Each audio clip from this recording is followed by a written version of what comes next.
Hoi, hoi, hoi, cheeky monkeys. Toppy. It's Bergkamp. That's magnificent. Well done. Bye-bye.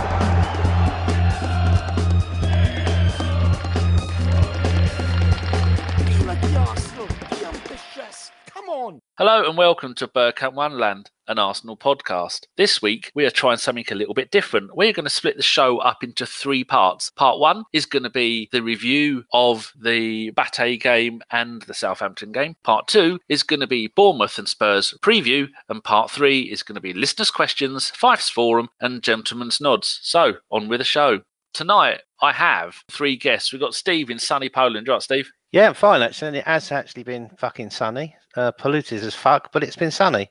I'm just waiting for the Warsaw Fire Brigade to make their regular appearance on the podcast. There's no doubt somebody's bound to either smash their car up or flood their flat or set their kitchen alight. Sad times. Right, next up we've got Josh from somewhere up north. We can't say where. Are you doing this from inside the house or outside your house, Josh? I know I've managed to make it back inside my house. I do have now spare keys listed in various parts of the north. If I manage to find them, will be a good day. I was going to say you got spare keys hidden in various parts of your body. Not after what delayed me getting here. I feel about a couple of pounds lighter, shall we say. Oh, dear. Lordy. Right, and finally we have Richard, as you might know him on Twitter as Cactus. Help me out here, Richard. Cactus. Why don't we keep want to say why Cactus Cash, not Cactus Jack? Because I think Cactus Jack was taken, and my surname starts with Cash. Does So, it? Yeah. Don't give too much away. These fuckers that are listening, they'll have you. They'll hunt you down. You're right. I'm very good, mate. Yourself? Yeah, I'm very good. Nice to have you back. We have tried to get you back for a few radio shows and stuff, but you've had laptop issues, haven't you? Yes, battery issues keep pinging every 5 seconds. And And I can promise tonight, no scheduled grocery deliveries, so the dog should be quiet. Oh, damn, I think it would be quite entertaining for Tesco's to suddenly appear on fucking camera asking where do you want the milk put. It wasn't so much the Tesco delivery guy, it was my dog Lola going mental. I had to do my best Jeff Arsenal impersonation. Dog. My dog's a bastard when Tesco's arrives. It goes dead fucking quiet and tries to sneak in the kitchen to see what it can steal while you're dealing with the bloke. So I have the opposite problem. My four cats, whenever anybody comes in the front door, they are four big fat cats and there's only one cat flap and they all try to get through it at the same time. It is carnage. One of them up the curtains. Oh, no, that's sort of talking about cats. I've had a letter of complaint from Jason Davies. He says, get on with it, you fuckers. Right, so we will do. Sorry, Mr. Davis. Yeah, he can go back to his egg chasing and his drunken induced coma since his success in that. We're talking proper sport here this evening. Yes, none of that. He should learn now to give up rugby because Wales keep winning and he keeps getting drunk. Being an Arsenal fan, you're never going to have any celebration or reasons to go and get drunk. You should stick with that. Right, as we got you, Steve, we're going to talk about the Europa League, the 3-0 win against Bate Borisov, and then what your thoughts on the draw. We're going to go to everybody on this, but we'll start with you. I think there was a lot of sort of hysteria around the original game away. And everybody was like, oh, no, you've gone out there and we lost to a bunch of postmen and a bunch of farmers. And they, people don't seem to get that football in ex-communist countries are usually very much like English football started and were based around very large workplaces. Bate Borisov was actually a tractor factory, a bit like Arsenal was an Arsenal. And they're the biggest side in Belarus and they usually win the league. And not many people go there at home and beat them. We have done in the past, but I mean, I watched Chelsea struggle for 89 minutes there till Giroud finally scored. So, yeah, we got beaten 1-0 there. We always knew we were going to beat them when we got home, but back home, it was going to be difficult. I mean, every time you looked up, they had 11 men behind the ball. In fact, usually they had 11 men in their area. It was a bit of a sort of a bitty, crappy game, but job got done. We went through to the next round and nothing really much more to say about it, really. And then you've got the strange business around the draw. We drew Rennes, which is a good draw for us. And first it was we were going to be I think we were going to be at home first, or was we going to be away first? I can't remember now. But whatever way round it was, yeah, we were going to be at home first and away second, and then they switched it. for some reason. So us, because they didn't want two teams playing in the same city at the same time, because Chelsea will be playing on the same night. And so a lot of our fans who'd already booked their flights and their hotels to go to the game in Rennes, the first game, away game, lost all their money. And rightfully so. A lot of them were screaming and jumping up and down because, really, to be at the end of the day, why couldn't Chelsea play on a Wednesday? Why, Sevilla played on Wednesday last week. Why couldn't Chelsea have played on Wednesday? Why do they have to play on the same night as us? I suppose that gives you the opposite issue with the fans travelling to Chelsea, that, they've booked all their hotel stuff for the Thursday night and they've got to switch their plans around. Either way, a set of fans are getting screwed. Yeah, but what should happen is basically it should be arranged right. You've got two teams from London in the Europa League, so one of you plays Wednesday, one of you plays Thursday. End of discussion. And that should have been like that from the start. And really, to be honest, those fans that have lost money, I think UEFA really should refund them. What was the time difference from when they changed the game around to when the draw happened? Was it like? It was about a couple of hours, wasn't it? 3 or 4 hours, so that people could, sat there with browser windows open, with private browsing. So that they couldn't get ripped off by the airlines. They bought the airline tickets and then they were doing their accommodation. Suddenly found out that they, they'd got the wrong week. And on top of that, to add insult to injury, as you know, the British FA have got a long tradition of sticking two fingers up to every single British club, English club in the Champions League or Europa, and giving no help at all. The French League One have cancelled Rennes League game that week. So they've got a whole week off to prepare for the game against us. Charming, isn't it, really? I take it was for TV reasons, not because it's two teams playing in London, because if anybody outside of London doesn't know, it's not 5 minutes from going the Emirates down to Chavsky, is it? If you can do it in under 2 hours, you should get yourself a medal. So it's going to. They didn't want them both. Between the two, it's between the two grounds. It's 45 minutes. I used to live in South Kensington, so you can go on the Piccadilly line and I used to go from the Piccadilly line and be in my seat at Highbury in 45 minutes. So probably about an hour to the Emirates. But the fact is that it's fans marauding around in Euston, central London, and all the rest of it. It's 4 teams fans. But the other thing as well is people moaning about the early kickoff, not realising, of course, that Belarus is 2 hours behind London. So 5 to 6 kickoff in London is 5 to 8 in Belarus. And that's probably why it's been done for the TV audience. Plus, I suppose they want one of those teams at home, and that's the game that will go for the big money on TV. And then the other one, they want it the away leg, they want it the other one at home, I suppose. Josh, your thoughts on this situation with the? Can you summarise the 3-0 game in even quicker than Steve did? Because, like you said, no one really cares. We knew we were going to win. I did the radio show. Listen to it. I did it with you. Exactly. I thought the fact that we got an early goal kind of helped because, we saw in the first leg that their plan was to try and get something out of the game, get an early goal and then just sit back. And the fact that we scored meant that they had to start coming out, and if they wanted anything from the tie, they'd have to attack us. And strangely, 2 corners, we put in and ended up with 2 goals from our 2 centre-backs as well. So overall, it was quite a strange game to see, but very happy with the result. As for drawing Rennes, I think again it's a nice team to draw up against, and they do have some good young prospects at Rennes, but I don't think it's anything that's going to trouble us over 2 legs. And they got Atim Ben Arfa as well, the only player I've heard of. Yes, they do indeed. So there's for anybody trying to create drama out of situations where there isn't really any drama, this is the Ben Arfa versus Emery derby after their falling out at PSG. Oh, of course, yeah, they got him on a free transfer, didn't they? And then they didn't really use him. No, it was a big falling out, public spat with Ben Arfa, who I don't think has ever rubbed any manager up the wrong way, never happened. That's not the kind of bloke that he is. No. If people are listening and they're wondering, how comes the review of that show we did, the live show, you, me and Chris, that took us an hour and 45 minutes. How comes we've just done it in under 1? Where did we go wrong? Chris. That's it. Excellent. Richard, what was your thoughts on the 3-0 and the Rennes upcoming game? Well, to try and do it as more succinctly than the other guys did. The game happened. It was. I was never in. I didn't have any trepidation that we would go through, and we would beat them. I agree with what Steve was saying about I think there was a little bit of overreaction with the first game. Like we created enough chances in the start, and then the pitch just became a bit too boggy, and it was just one of them games. But I had no, like normally in a game like that, second leg, you're kind of tense and we haven't scored yet. I knew a goal was coming. I knew we were going to go through. I had no kind of doubts kind of thing. So it was I found it quite boring to watch, weirdly, because there was no tension for me. I don't know if that's just me, but it was just weird. But Ren, I know nothing about Ren.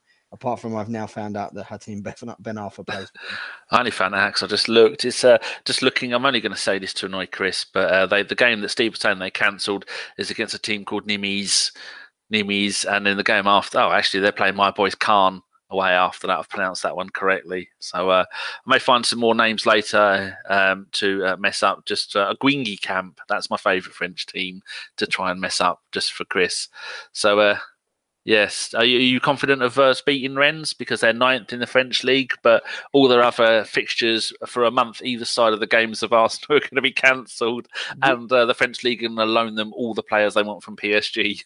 well, Barté had like 2 months off to make them beat us. So still, so I think we'll be okay in the Petr Cech Super Classico.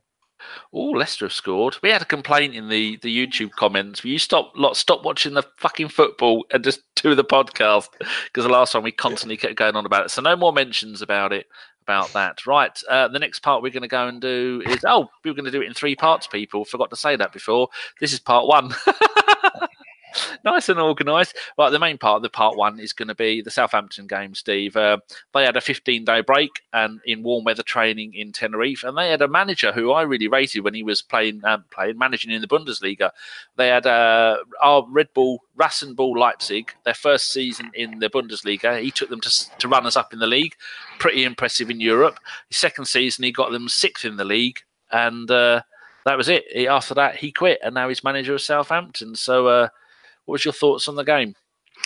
Well, Stokehampton, as I call them, because they love kicking us, have sort of become a sort of a bogey team for us in the last 3 or 4 years, where they basically hanging on for grim death at the bottom of the league, and they're playing complete shit, and they come to Arsenal, and suddenly Charlie Austin and Shane Long the cheat turn into Lionel Messi and Cristiano Ronaldo for the evening.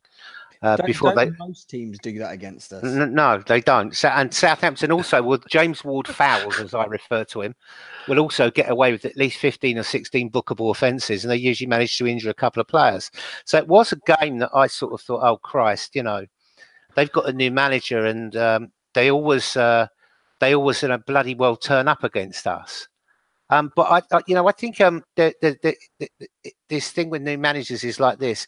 It's like when you get a new girlfriend. You're on your best behaviour, you're trying your hardest to be nice, and then all of a sudden the sex starts and it's all marvellous and everyone's shagging each other, hanging out the back of each other all over the place, and then all of a sudden you meet her mum and you realise what she's going to be like when she's 50. All the gloss goes off of it and it all just becomes very routine and very boring. You get the cold shudder. Yeah, and I think basically someone's seen their new manager with his makeup off in the morning and his teeth out and thought, nah, I'm not trying for this cunt. They basically, I think, obviously they were stunned because I think we started off very quickly and very brightly, and I think the Arsenal they were expecting to show up didn't show up. I think the return of Xhaka shows you what he does on the pitch, because all of a sudden we were moving the ball around the pitch very easily. Flicks were coming off. People were happy in the positions they were in. And, Lacazette could have had an hat-trick in the first half. One of the things that was most amusing for me, you keep hearing that phrase, Arsenal's defenders need to start playing to the whistle. Well, Southampton's players were all stood around waiting for the referee to give a penalty for the shove on Torreira. Arsenal played on. Iwobi played the ball in, and beautiful flick from Lacazette for 1-0. And they all started complaining it shouldn't have been a goal. And I was like, well, it's either a goal or a penalty. So which one do you want? But I think we deserved to win the game. I think we closed that game off very quickly. They didn't really have much to offer. But again, there were some horrendous fouls there. There was a lad called Obafemi. I think it was his first game after injury for about 8 months. His first thing he did was to run on and kick Xhaka as hard as he could. And he didn't get booked. He then proceeded to get injured. And I saw today on Ben Dinnery's account that he's out for the rest of the season with a hamstring problem. So if ever there was karma, that was it. There was a lot of fouling, a lot of late tackles, feet being left in after the ball had gone. And yeah, it was a penalty on Torreira, but who cares? We scored. And, from my mind, I know Southampton fans are not going to like me saying this. For many, many years, and I'm an old bastard, I've been watching football since I was about 6 years old, so 52 years old now. There's been way too many teams who are the perennial hangers-on at the bottom of the First Division, the old First Division or the Premier League. And Southampton aren't the team of Laurie McMenemy or Letitia. They've become one of those perennial hangers-on, and basically they're stealing the space of someone in the Championship who deserves the chance. And they deserve to go down, and it's about time they did. We should also add that in this this era of sexual equality, ladies, you are more than welcome to look at your boyfriend, look at his dad, and leave him. So we should add that, shouldn't we, Steve? Well, yeah, we should, but that goes without saying. And I thought Mkhitaryan sort of played reasonably well in that game. I had the day before watched the Leicester game, and I was watching this Harvey Barnes, who I'm quite impressed with. And then there's the young lad who's at Bournemouth, the Welsh lad, who I'm sure we'll come on to later. So Jason, put your box of tissues down. But you look at those two young players and you think, Christ, they're taking people on, they're running at defences, they're shitting the life out of defenders. And they're like 18 and 19-year-old kids on 10 and 15 grand a week, and here's Mkhitaryan on 200 grand a week. And really, to be honest, he isn't really doing what they're doing, is he? So I think for me, I think he'll be being given the Spanish Archer in the summer window. That's to be a matter of time. I thought his stats at the moment, he's played this season 15 Premier League games, 5 goals and 2 assists, and his entire Arsenal career, he has 41 games, 8 goals and 10 assists. So you just don't think that's worth the amount of money that he is getting. And is it the end of this season, if we have one for another year, then his contract goes up again? It goes up by 40%. And the other question is, I know that Emery's trying to bed Denis Suarez in and sort of like did with Leno. I was worrying what you were going to say there. You could choose trying to bed. Who for our misses. But no, I mean, I think Suarez should be getting more minutes. I think we need to be seeing what he's capable of, if he's capable of anything. I mean, otherwise it'll be returned to sender to Barcelona, and I think we'll probably be needing to remove one of those two individuals that I was just talking about just now. But Barnes would be the preferred one because he'll be cheaper than the chap from Bournemouth, and of course he's Welsh as well, which we can't have with Davis lurking about. I was surprised Suarez didn't start against Barca. Yeah, I think everyone's been a bit concerned about that, but our mate Drew has said that he's of all the positions he can play in, we have better players in all those positions. So maybe he's going to be like a slightly more forward Jules Grimandi for Arsenal. He hasn't. What without the violence? The other thing on Suarez, he hasn't actually played. He's played 6 minutes for Barcelona this season. Cover over 2 games, wasn't it? Yeah, he's not exactly match fit. So I think it's a little bit harsh that we're calling for a player that we've just come in who hasn't actually had much of a season to make an immediate impact for us. No, what I'm saying, Josh, is that he should be given some minutes. You've got to be able to see what he has been given minutes. He's been given 20 minutes at the end of the Bate game. That's what you give a player who's trying to work up match fitness. We were 1-0 down in that game. You're saying in future that you'd like to see him get some more minutes, Steve? Yeah. Against maybe tomorrow, but not at the weekend. No, definitely not at the weekend. Josh, Steve was just saying about a couple of players that he'd like. Before you talk about the Southampton game, you were talking in our WhatsApp group about a couple of Brighton players you think we should possibly try and go and nab. Who were they? It's when we were talking about centre-backs. That's right. It's the Duncan-Duffy partnership. I don't mind which one we get, to be honest, because they're both better than the most of the centre-backs we've got already. But depending on what we're looking for, if you want a cool head, you want Duffy. If you want that better ball-playing defender, you go for Dunk. but I think with the way that Leicester are currently leading, I don't want to do a carpenter on the end of a podcast and end up with egg on my face for next week. But I think they're totally gettable, especially if they do end up getting, unfortunately, relegated. You think that's likely? I hope not, but I'm biased completely on that one. But yeah, on Southampton, one of the things that I thought was very interesting from the game was Aubameyang's performance when he came on. That guy's now looking like he desperately needs a goal from open play. Looks like he's having a little drought, doesn't he? Yeah, he snatched at. There was one particular chance near the end which he could have squared off to. Maybe it was Torreira who was making the overlap at the time, but chose to take it on his own and just squandered the opportunity. I'm not sure, Danny, if you've got it to hand, but the last time he scored a goal from open play, I can't think when it was, because his last one was a penalty. He scored one against Cardiff in the Premier League. Was that the penalty? And the game before that, he scored one against Man United. One of them was the penalty, but that's quite a way. United was the tap-in, wasn't it? Yeah. It's been quite a way, though. Oh, yeah. The one against Cardiff was a penalty. And the one before that was the last time open play was in the FA Cup against Man United on the 25th of January. And the last one before that was in the New Year's Day against Fulham. Yeah. So relative to what we've seen from him, it's about 4 games or so that he's without a goal. He also messed up a good chance, didn't he? Where Ozil gave him the ball and he chose to square it to Lacazette rather than shoot, and Ozil bollocked him for it. Actually, yeah, there was a couple that he stood out for me. I thought he was just going to open his body up and whip it around the keeper, but he squared. Is that the one that it hit the defender, deflected it, and then the keeper had to make the save? Gunn had to make the save. Yes, yeah, the same one. Yeah, that's one. I mean, Lacazette also squandered a chance, we should say, in the first half, but the fact that we've got 2 £50 million plus strikers, we should be able to rotate them out to a point where we've always got our striker is scoring in a game. But it's just getting to that point. I think we've taken a little while to get Aubameyang out, but he certainly needs that goal for him. I'll guarantee you we'll get one next on Sunday. Oh, that'd be nice. Yeah, because he's Lacazette missed quite a few open chances, didn't he? I mean, I missed the game because the thing that I paid for didn't bloody work, and then Match of the Day 2 didn't record, so I was catching up with it this afternoon. So I'm only up to about an hour in, and Lacazette missed a couple of decent chances. Richard, what's your thoughts on the Southampton game? I quite enjoyed it.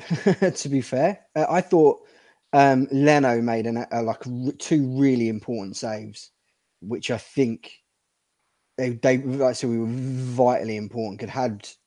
Theo Walcott's dad had scored, then we could have been, our confidence would have gone down. We could have been in trouble. But I quite enjoyed the performance. I'm enjoying having Mkhitaryan back because it's an extra option. I think since he's been out and not been playing, we've been kind of relying on Iwobi a little bit too much, which I think has not been ideal for him or us. And I know, like I say, Mkhitaryan's not, he's not what we want him to be or as good as we hoped, maybe, especially like how good he was at Dortmund and stuff like that. But I don't mind him. I quite like Mkhitaryan. I thought he had a decent game and just gives you an extra outlet and an extra option that keeps other teams occupied, other players occupied. I enjoyed the game. I thought I was glad that we got the clean sheet, which was most important. It's only the second time this season we've had back-to-back clean sheets. The last time was when we beat Huddersfield 1-0, then beat Qarabag 1-0 in mid-December. There you go. So I was pleased with the result, very pleased with it, and the performance as well. Even though there was still some shaky moments, kind of thing, and like the second half, we did trail off somewhat, but I was pleased with it. I was gone. Someone's about to speak. Then I was just going to say, I think Richard touched on a good point. I think that Leno's first save was like the key moment of the game, because he comes out and he stands up and he's big and he saves that ball from Walcott's dad. We go straight up the other end, and they don't play to the whistle, and we score, and that stunned them. Then that really took their let's sit back and hit them on the break game plan out the window, and then of course then they were forced to play football, which played right into our hands. So they couldn't get the ball of us, but I thought Leno was outstanding, and that save he made from one of their players, his shot from outside the box through a load of players in the second half was also brilliant as well. So what would you say, for me, the thing that I enjoyed, like Richard was saying, the brilliant display from Leno is really, really good because he's grown in confidence and stature throughout the whole season. But the thing for me that for the first hour that I've seen that impressed me the most was Lacazette's vision, the way that he saw the ball was coming and he picked up the ball in their half, took 3 steps backwards into our own half, took the ball around their player, then passed it out wide left, and then he was off like a scolded cat down into the penalty area, and then finished. Then was sitting there ready, waiting for the shot that came off another player. Or who was it? Was it Mkhitaryan? Did Mkhitaryan have a kind of shot, and then it rebounded off of someone? Then Lacazette went. It was Iwobi. Oh, Iwobi, there you go. Yeah, because I've only just seen it. And I thought that was magnificent awareness for him just to go that instant kind of, that's a sign, isn't it, of a wonderful goalkeeper. I mean, a wonderful striker. I think it may have been Ian Wright or someone of that stature who once said the sign of a good striker is you can blindfold them, spin them around in the penalty box for half an hour, and they still know where the goal is. Because you could remember the days of Theo Walcott, God bless him, he's 30 next month, where you could show him the goal and he would still miss it from 2 yards out when he could see where the goal is. I may well have made that quote up. I don't know. Don't sue me.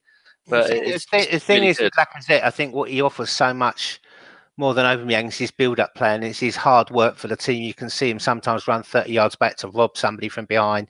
He doesn't mind committing a foul to stop a breakaway. But it's his, like you just described there, the way he actually starts, moves off, and finishes them. I think that's been a much bigger thing from him this season than per last season. Last season he was, a little bit more lightweight and not as willing to work hard, maybe. But this year I've been so impressed with his work rate and his shithousery and stuff like that. He's been one of my most improved players this season. Who is your most, as you haven't been on the pod in a while, who is your most improved player this season? Personally, I'd say mine's Iwobi. But Lacazette is magnificent. Lacazette has almost become the player that everyone else is looking to for leadership on the pitch for that half, which is magnificent because he's only been there a year and a half. Was it 2.5?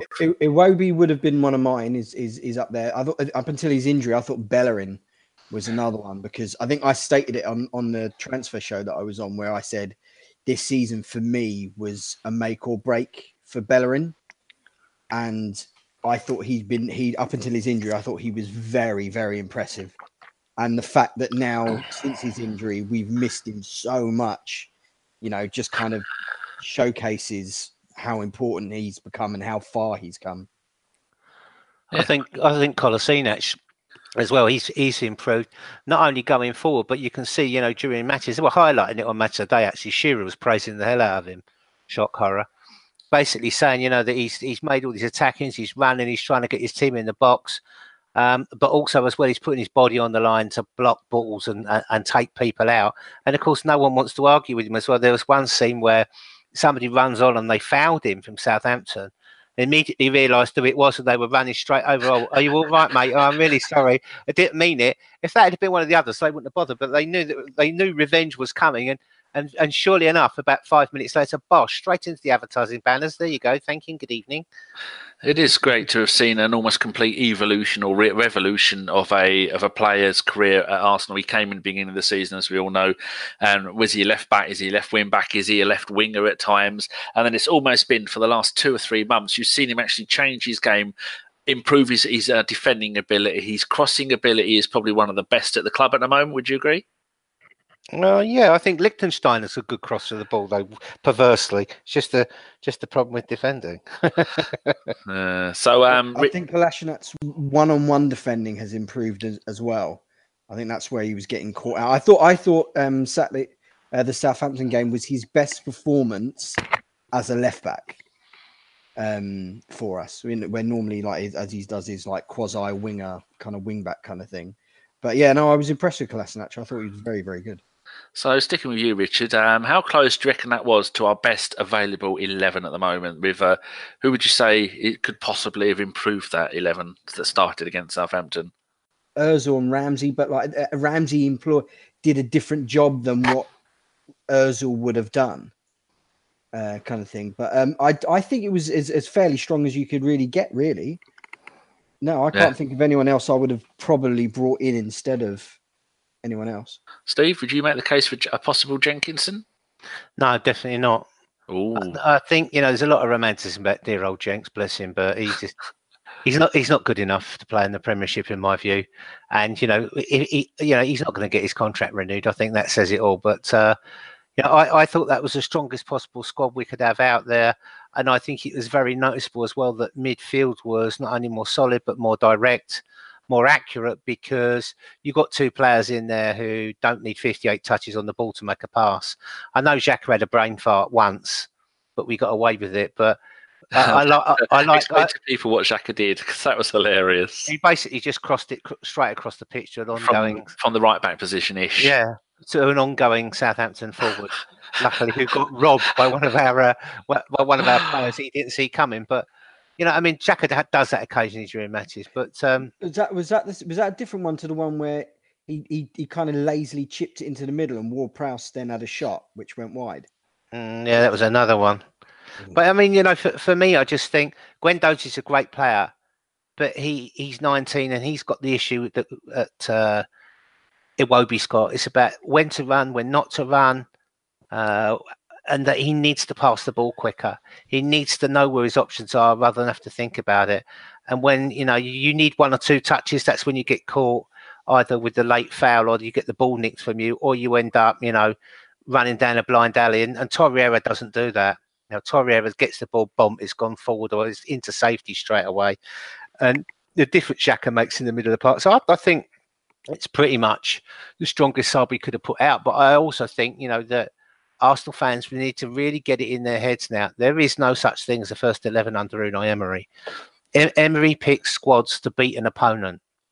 And he designs tactics to beat an opponent. And that might be for a first half or a second half plans. It's always got a plan B. So there's no more of this being able to say, oh, yeah, these will all be playing like you did under Arsenal for 20 years, because it's not going to work like that anymore because managers can't do that. So it's just rotation, but also as well, is this player better versus that opponent than the other, et cetera, et cetera. So, for that game, he picked a very, very strong squad and they did their job. On to the next fixture. Right, while Josh is away beating his Apple-based products with a broom handle because his router has crashed, one final bit for part one is going to be, we've covered Kolasinac a little bit, Steve.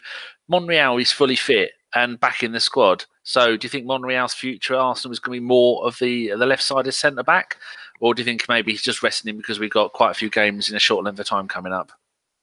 It's very difficult to say, really, because when he has appeared, then he was pretty reasonable when he has appeared. But a couple of games, he's looked pretty sort of rusty and pretty dodgy. Obviously that's going to go in time. But I think Kolasinac is a sort of like a main artery of attack for us, especially now we've lost the Mkhitaryan and Bellerin sort of combo down the other side. And I think that means it's very much more likely that Emery's going to stick with Kolasinac, and he probably will use Nacho as the squad player in the left-sided centre half, or to come in when someone gets injured or they need getting rested, or etc. etc. But they might extend him for another year. But you've got to remember he is 32 and he's done a brilliant job at Arsenal. Steve, breaking news: it's his 33rd birthday today. No, there you go. Or does that make him 34 or 32? Don't start doing that. No, but it just depends. I think they've extended his contract for a year. I was going to say, I think they've already done that option. I think they have extended it.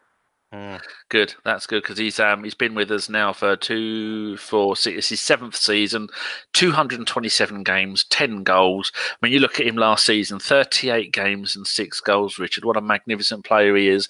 And even if he's only going to be the last couple of years of his career with Arsenal, being this year and next season as a squad player, what a magnificent player! What a magnificent player for other young left backs to learn from, whether it be defending, whether it be having a magnificent combination down the left hand side, or scoring goals. But I think at the moment you got to look at the relationship and the way that Kolasinac and Iwobi are working together down that left hand side. That's going to be pretty hard to break up, isn't it? Yeah, I think it's that combination has been our main attacking threat especially since we lost Mkhitaryan and Ozil and Emery was happening. So yeah, I've always big fan of Monreal. I think he's been very, very underrated and consistent ever since he's been here. He's always got on with it, always given 100%. I'm let's say a big fan of him, and I don't mind sticking him giving him the extra year, and that I think it's a good option. Okie dokie. Right then, dear listener, that is the end of part 1. Go have a wee, take the cat for a walk, or go have a chat with your rubber plant. We will be back with part 2 for you in a matter of seconds. Hello everyone, we're back. We're going to do the Bournemouth and Spurs preview. We're going to start with Richard. So Richard, what's your hopes for the Bournemouth game, and what do you think is going to happen at the weekend? Hopefully just continue what we've been doing against, take up where we got off with Southampton. I'd like to see Denis Suarez start. What position? To get, well, I know Iwobi's injured, is he not? Yes. Got a knock. So yeah, maybe where Iwobi would normally be playing, just because I think although he's been getting a few minutes here and there, late in games, I don't think by that time the games are kind of already over, or we're severely under the cosh kind of thing, and he's not being able to get into the game. So I'd like to see him maybe just do half the first half or an hour or so. Because I think it'll be more beneficial for him to start the game rather than trying to come in cold when everybody else is already, run their races kind of thing. When he was on loan at Sevilla in 14-15, he actually played mainly attacking midfield. I'm going to make sure I've got the right team here. Yeah, he played mainly attacking midfield, but he played 5 games on the left, 3 games on the right. Actually, no, he played 7 games on the left because it was left midfield and left winger. So it does look like he can play on that side. So what's your hopes for the games against the Spurs? We demolished them. Stupid. As soon as I said that, what's your hopes? What do you think is going to happen? The derby's always tight, regardless of who's in form or who's better and stuff like that. Would you be resting many players against Bournemouth so they'd be fresh for the Spurs game? Because that would be 4 games in 15 days we'd have played, something like that. Probably not. I probably wouldn't. I would want them to continue what they're doing rather than stopping and then trying to start again. 4 games in 10 days, actually. Because the Spurs are going to have a very tough game tomorrow night as well against the Lokomotiv Chelsea 2003 FC. Who are they playing? The Chelsea. Racism FC. Oh, of course. I was thinking they're playing in the Champions League. Yes. Oh, that's a tough one, isn't it? So yeah, so it's I think they're going to be just as shagged out as us. So no, I probably wouldn't make too many wholesale changes. I would like to try and continue what we've done and keep the momentum going, rather than disrupt loads of things. But hopefully, like I say, we absolutely destroy them. Can't disagree there. Askcast when we win.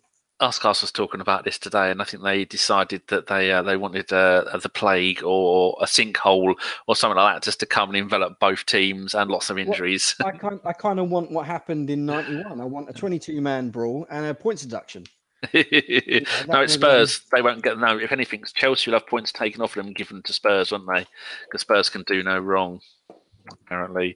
Josh, thoughts on the upcoming 2 games? I'm not going to try and say anything other than that because I'll just mess it up. Yeah, I'm interested in the Bournemouth game. it's one of those that they're slowly taking the mantle that we've had with Southampton of becoming almost like a bogey team for us.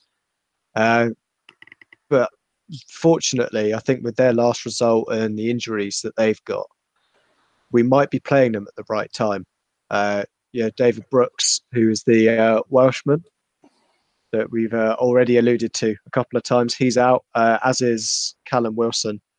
I still think it will be a good game, maybe a bit high scoring for us because, we've kept, 4 clean sheets all season and 2 of them have been in the past week. I don't expect that to continue, something like a 3-3. So something mad like that. And as Rich has kind of alluded to as well, I'm kind of worried for where that leaves us for the Spurs game afterwards, because I've got a feeling we won't make huge rotations because, it's a lazy thing to say, but there are no easy games in the Premier League unless, caveated for this season, you're playing Fulham or Huddersfield, or your manager is Unai Emery. But otherwise, I think we should have enough for Spurs. It does give you an extra edge. It kind of blows cobwebs away where you may have previously had fatigue.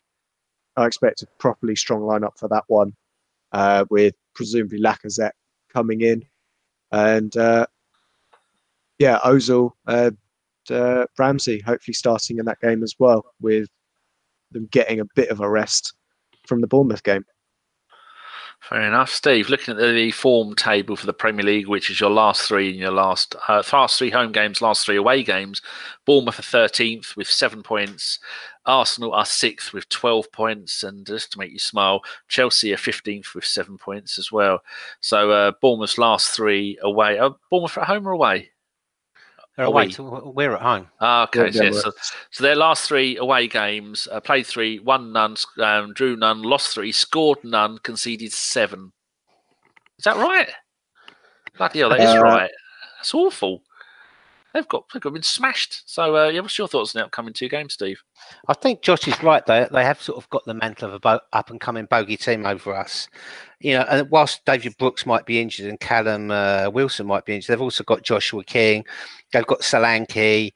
They've got some decent players, and they're not the sort of team like Southampton or racing on your keeper and let him save the goal. So if you give them a chance, they will take it. They do play football. They're not going to try and kick us. And a player everybody should be having a look at that we should be trying to buy is Ake, the centre half at the back. Very calm, big bloke, very assured. Ex-Chelsea. Leads his defence well, leads his line well, puts his body on the line. Very, very good feet, doesn't panic. But for me, I think in that game, I'd like to see Suarez start and I'd like to see Ozil start.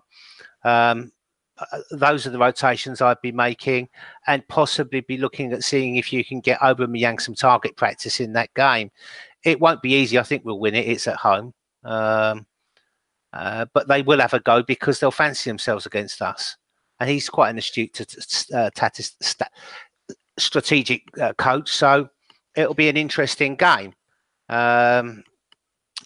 If you look forward to the Middlesex game, which I never do, and for 52 years of supporting Arsenal, the 1-2 games every season you go and dig for in the fixtures when they come out, and then you hate those games. You sit there crapping yourselves throughout the build-up and through the whole game, and only when the final whistle's gone and you haven't lost, you can breathe a sigh of relief and enjoy it. I think this game's going to be like this. First of all, will Pochettino be on the sideline or not? Because he can't get banned for the Chelsea game. And he has been charged by the FA for misdemeanours. The little finger waving dickhead midget who looks like Mike out the young ones, he hasn't been charged, so he will be there. They've got the window licker back. The diving cheat is also back in the things. There's also a distinct possibility that the head of diving, where's my dad, Deli Ali's gone, is going to come back as well. So they might well be a lot stronger than they were at the weekend, when they, Burnley were really outmuscled them and really cancelled their tactics out, did very well against them. But the big problem that Tottenham have got is this game tomorrow. Had Chelsea just lost that final against Man United without any shenanigans of the manager's job being put on the line, and the goalkeeper making himself a candidate for possible cunt of the year in Britain, which given Brexit, politicians and current company is some fucking achievement, I might add. Had that not happened, it'd just been a normal game and they just lost on pens. I think this game tomorrow against Chelsea would have been a run-of-the-mill Chelsea-Tottenham group, a game which would have been hard enough for Tottenham as it was.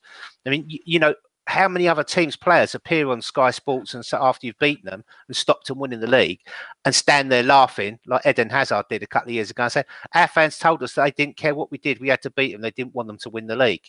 You know, there's no love lost between Chelsea and Tottenham. And I think Sarri of Chelsea will go out all guns blazing tomorrow to prove a point for the manager, to prove a point to their fans and to the club's owner. I also think it's going to be a very dirty game, which could be to our benefit as well. And I think as long as we field a strong, robust side against Spurs at Wembley, we've got a good chance to walk out of there with 1 point or all of the points. I don't want to see Ozil win that game. Derbies are not for him. You know, Eric Dyer's going to volley him and he'll be fucking hiding in the canteen for the rest of the game. So, you know, I want to see a midfield with Torreira, Ramsey and Xhaka in it. I want to see Lacazette up front.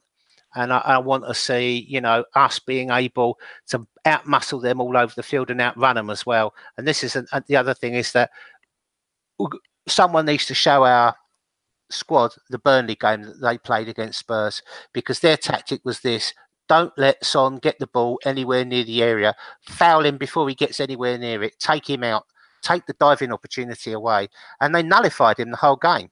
It was very, very clever what Dyche did, and that's what we've got to do against. But I think we can beat them. Well, just to ask a quick question: who would you guys play at right back? Oh, Lichtsteiner, Dark Arts. You have to play Licky there. I would disagree, and I'm playing Maitland-Niles because Son plays on the left, and Lichtsteiner is just not going to have the legs to be catching Son. He's got the elbows to catch Son. It's true, but you got to be within a certain range, you know, like less than 2 meters away. Oh, that's not happening. To get your elbows in. Yeah, I think Maitland-Niles is if he stopped diarrhea or whatever it is he's got. Yeah, he's back in training today from Unai's press conference. So apparently, Iwobi trained today as well. Apparently. Yeah, I saw that. So maybe his ankle's not as bad as I thought. I must say, the other day I was having a laugh with John. We were talking about Mauro Icardi and his missus being a wretch, and someone else. That was Rabiot and his mother. Rabiot from PSG has fired his mum as his agent because he's pissed off that she didn't get him into Barcelona. And I was saying to John, I wonder how long it'd be before she's living in a skip like Maitland-Niles is. Oh dear. Right, dear listener, if you were wondering what the form of Bournemouth was that I referred to earlier, they've lost their last 8 Premier League away games: 3-0 Liverpool, 2-0 Cardiff, 2-0 Everton. I mean, if you lose to Everton, you're rubbish. 4-1 Man United, 5-0 Spurs, 2-0 Wolves, 3-1 Man City, 2-1 Newcastle. So I'm going to get a quick prediction from everybody. Richard, Bournemouth game, then Spurs game. Bournemouth, I'm going to say 3-1. Yes. Spurs, 5-2. Hey, you cheeky monkey. Josh? 3-2 for Bournemouth game. So anybody that is a betting man, you know, less than 1 goal scored for that. Because I will jinx it. And the Spurs game, 2-1 to Arsenal. Oh, I could feel the pain in your voice there, Steve. Yeah. I'm not going to predict the derby because I never do, and because I always feel like it Jonas it. Yeah, feel dirty. And I've told John he's not allowed to fucking speak until the fucking game's finished. Not even allowed to watch it. Jonah Walsh will strike again, won't he? I think 3-1, like Richard, for Bournemouth. And the game against the Filth, I'm not going to predict. Well, one thing I'd like to add to that, it just shows you how much indirect, corrupt, under the table power that little shitbag Levy's got in the FA. Oh, hasn't he? First of all, they've had 3 seasons of getting 15 points for nothing through diving, rotafouling, and cheating, which has basically got them into the Champions League and probably cost some poor bastards at the bottom of the league their league status and getting them relegated. And now, because Mike Dean basically in the game says, no, I'm very sorry that you can't get away with all this diving and kicking people forever. There's obviously been some hoo-ha between him and Spurs, because I'm not going to allow you to cheat anymore. There's this massive confrontation between those two with the ref at the end of the game, and it took Dean's been removed as the fourth official for the game tomorrow night against Chelsea. Did they give a reason? But no. They said, "Oh yes, they did." They said following the ending of the game of on Saturday, so that's why. And they charged Pochettino has basically put his hands up and said, "I can't behave like this, and I've got to accept what the FA punishment give me on the basis of please let me off, Gov." But the thing is, at the end of the day, it just shows you, doesn't it? If that had been Arsene Wenger, he got 4 games, didn't he? Yeah, he got a 4-game ban for pushing the Manc referee, whose name escapes me.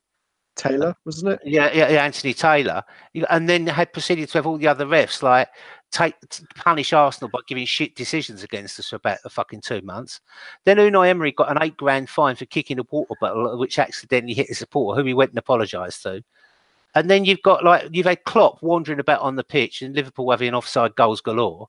And then you've got Tottenham, king of the rotor fouls and diving. Oh look, I'll just go and front this ref up like I'm about to have a fight outside a pub in Ilford, and probably will get away with a 2p fine out of it. It's absolutely outrageous. Fair enough. Right, I'm going to go that Bournemouth, we're going to beat them 3-0 and Spurs 0-0.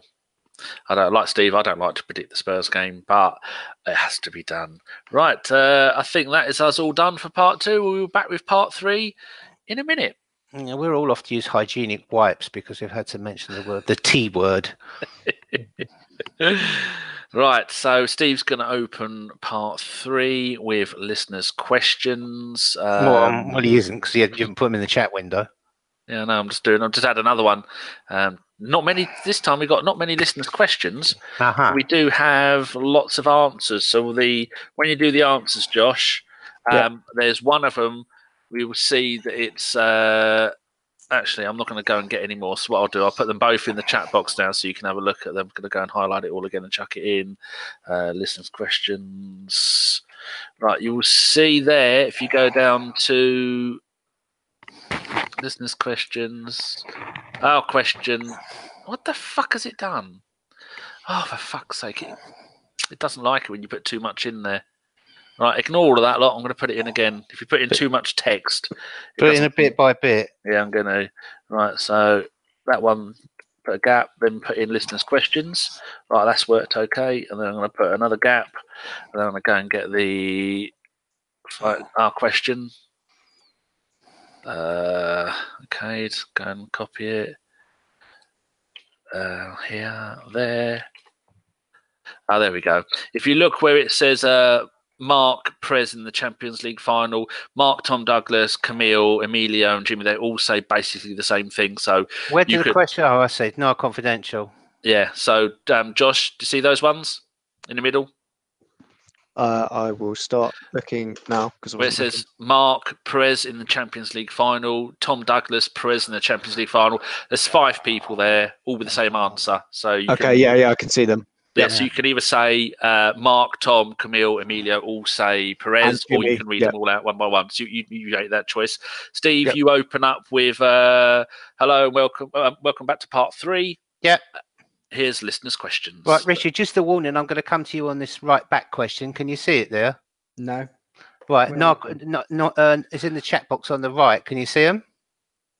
Top left-hand corner, blue box. Click that. Okay, there we go. So you scroll up, and there should say listeners' questions. Where's it right at the top? Probably not right at the top, because that will have all of our bollocks in there about preview stuff. What was it? I can't even see what the question is. No, I'm just putting it in again so you can see it at the bottom. Okay. Okay, yeah, that's okay. Right. So when I bring that in, because it's on the last podcast, you mentioned a new right back should be high on our priority list. But also, what I want what I ask you secondly is, what do you think about a new left back?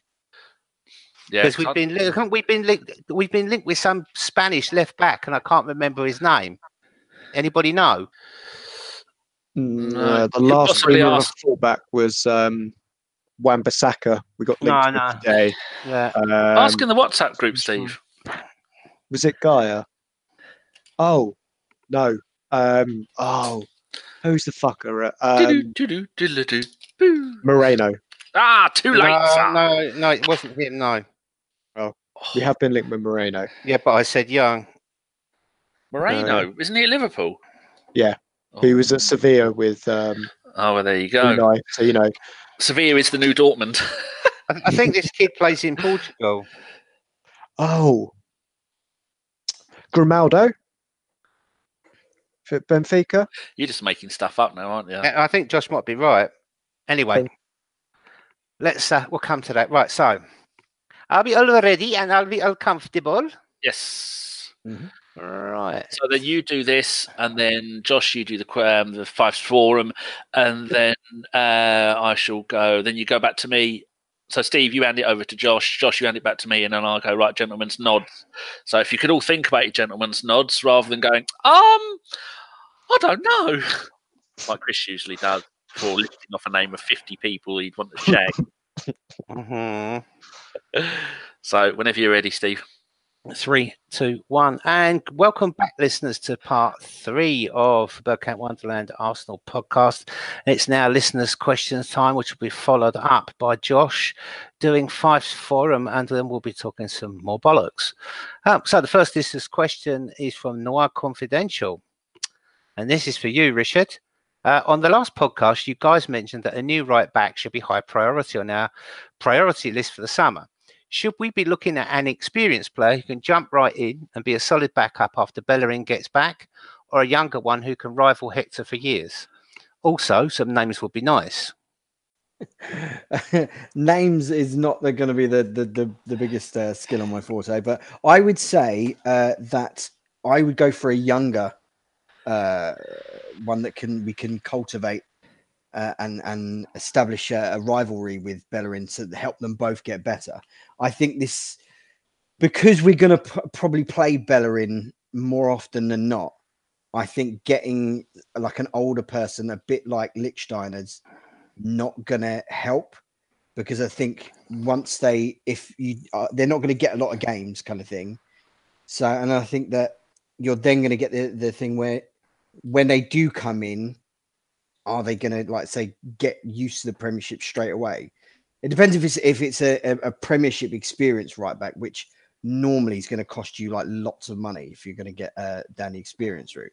I would get like a try and find a new up and coming right back, one that can learn from Bellerin, and like I said, and then just in case you do have anything go on after it, if you want to, it doesn't want to stay or anything, you've got resale value on with it as well.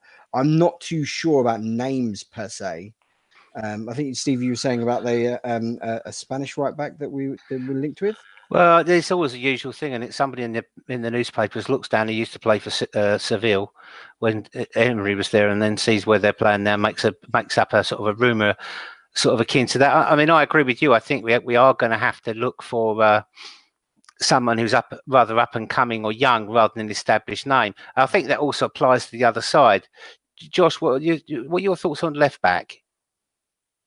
I think we definitely need to get a new left back in. I'm still not fully convinced by Kolasinac, certainly defensively. But all of the left backs, or to be fair, right backs we've been linked with, not many of them are that good defensively. And I think that's where we need to really be looking at. The name I think I have seen us linked to was Grimaldo, who's the Portuguese left back, Benfica. There's also the kid at Celtic, Kearney, is it? Yeah, got Kieran Tierney. He's perennially linked to us. I think he might probably follow Brendan south if they're looking to get if someone goes in big for Chilwell.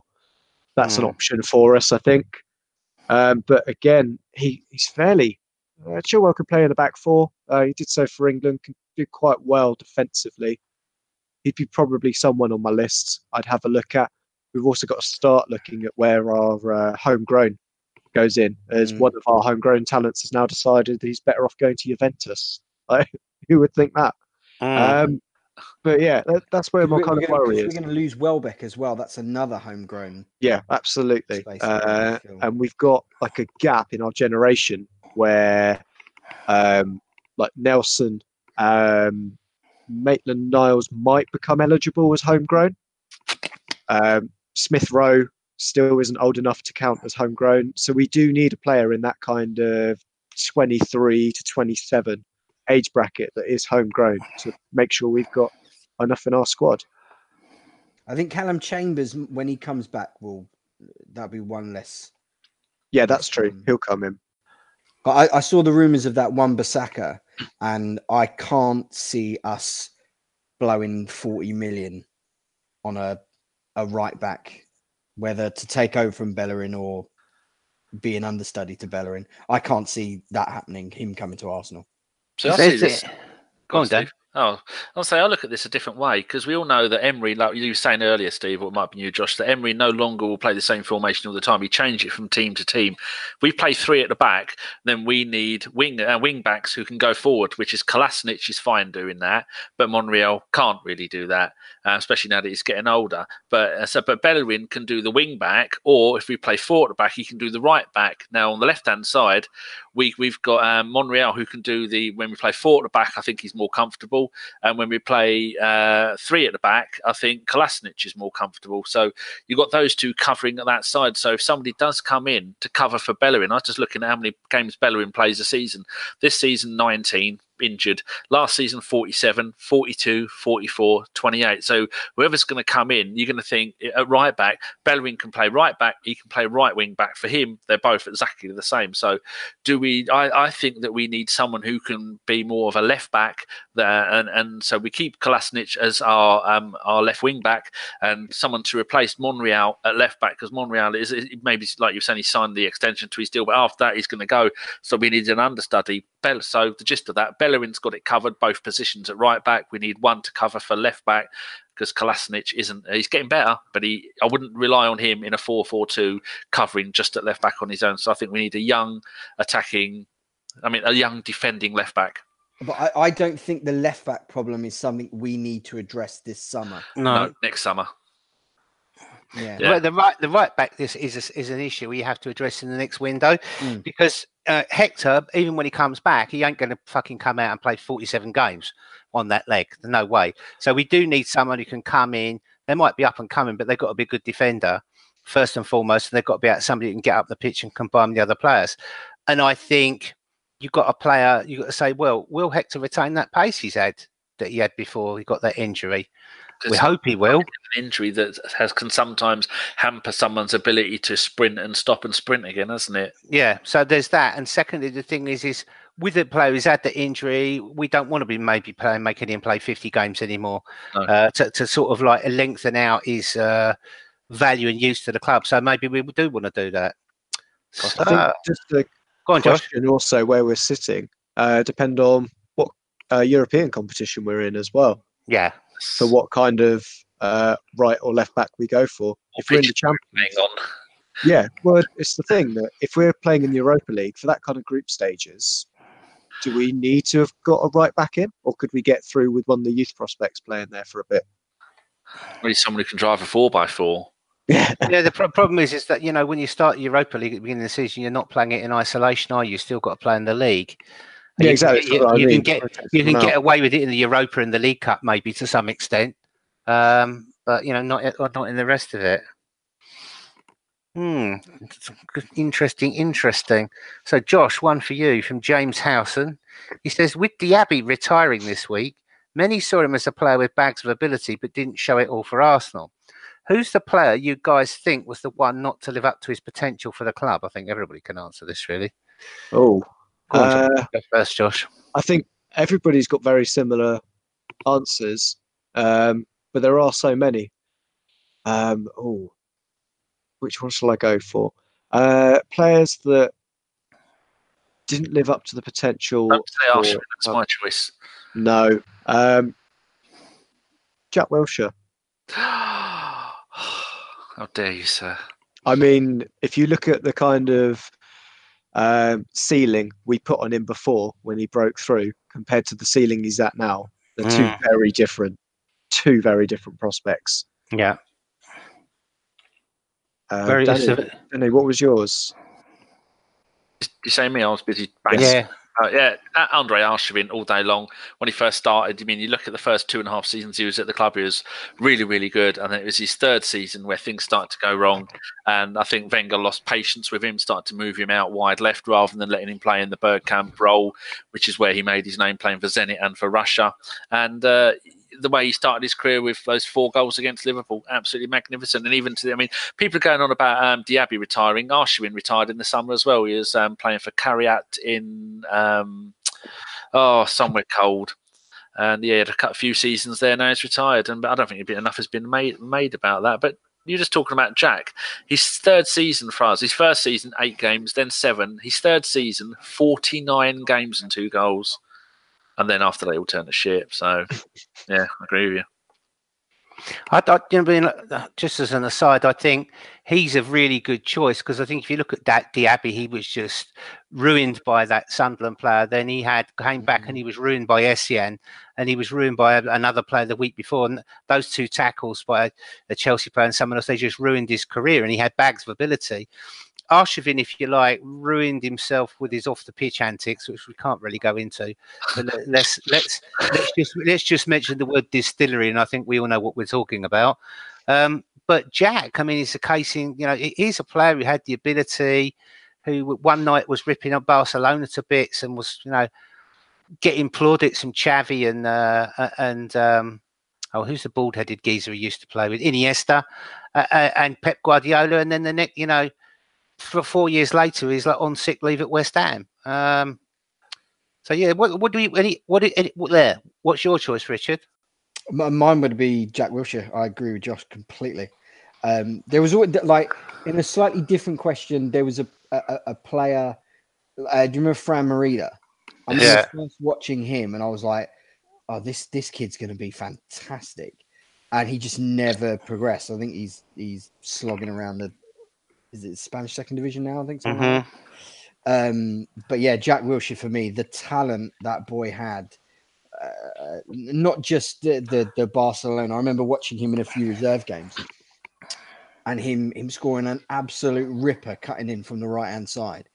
The talent that boy had, and the trajectory that he was on. And unfortunately, just the injuries have destroyed him. It's such a shame. It really is. Could I just say that when you were talking about Arshavin, I was about to sneeze, and then I did a big. I wasn't implying that Arshavin did the marching powder at all. No. It was definitely out of vodka. He definitely liked to swill. I mean, before you say that, Steve, just Diaby, in his third season with us, 28 games, 4 goals. Next season, 36 and 4. Next season, 40 and 7. And then after that, it all fell apart. So, yeah, it's just like you were saying, those players ruined his career because he was on path there. I mean, to score 7 goals in 40 games from central midfield, and it's just a joy to watch at times, wasn't he? Well, you see, the thing is, at the end of the day, there's a lot of people, including myself, that say that Wenger should never been allowed to give in that last contract because he basically walked out of Arsenal with 35 million quid's worth of sick pay. Did a lot of that, though, did he? With Arteta as well? Yes, he did, and it's all been stopped now. But I think yes. If you look at him and Jack Wilshere, the causes of their injury, of their demise, are similar. I think Diaby's is worse because his demise was malicious. It was pure, I'm going to injure you.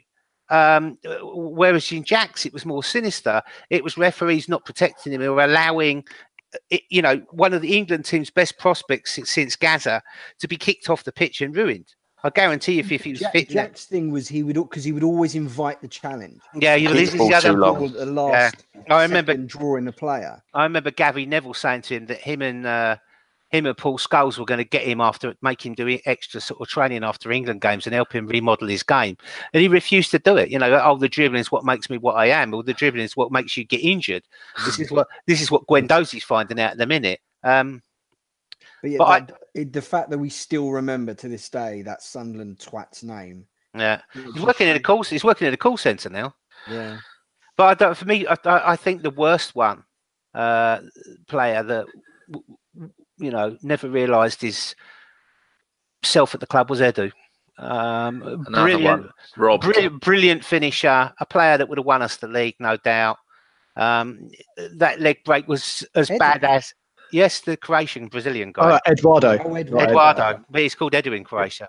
Oh, sorry, my apologies. And a guy who's finishing, whose reading of the game was fucking brilliant. Who was castigated by the Scottish wretches because they thought he dived against them in the Champions League when they were going to get beat anyway. But it was a player who really could have gone on to become, I think, one of the greatest finishers in the Premiership. And that leg injury he got was actually worse than worse than Ramsey's. Terrible. What do you reckon on those choices, Joss? Would you have any to add? I think there's some others that weren't necessarily hampered by injury and maybe hampered by themselves. It was interesting to see that, I would say, friend of the show, Jay Bothroyd, he came out this week and had said that perhaps if he was mentally in the right headspace when he was at Arsenal, that perhaps if he hadn't, thrown his toys out the pram and stormed off in a youth game, that he would have realised his potential at Arsenal and wouldn't have ended up in the kind of journeyman career that he's ended up in. Had a great last season in Japan with Sapporo. They were running up for second, third place all season. And the last game of the season, I think they ended up finishing fourth. Brilliant. Their best ever season. He's doing really well over there. And it's a case of, it's the mentality holding him back rather than... I think in his case, it was his youth. Because if you think about the fact he's a person of colour who's gone to Japan to play football, and he's had to adopt a new culture, new language, and fit in with all that, and he's done it. And not only that, he's succeeding. Yep. It just shows you, had he been a bit more mature when he was at Arsenal, as Josh said, he probably could have done it there as well. He tweeted recently that he's now overtaken Lineker as the top goal scoring Englishman in the J League. So well done, Jay. Love to get him back on again. Anybody else think of any names that they didn't come to? Oh, there's the J. Emmanuel Thomas. Oh dear, that's the whole Frimpong era, isn't it? It's the look at me and my 50 grand Range Rover. Yeah, fuck off. You're going to Craig Eastman, Sanchez Watt.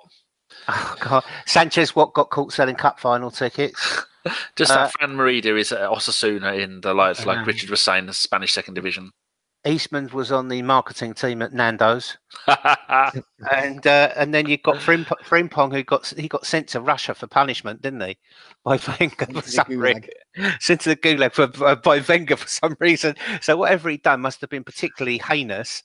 And who was the other one I just mentioned? Oh, J. Emmanuel Thomas, who he was at Ipswich on loan, and apparently he was very good there. And they threw him out there for being a twat. And he ended up at Bristol City, and I've got a mate who supports Bristol City, and he was raving about him.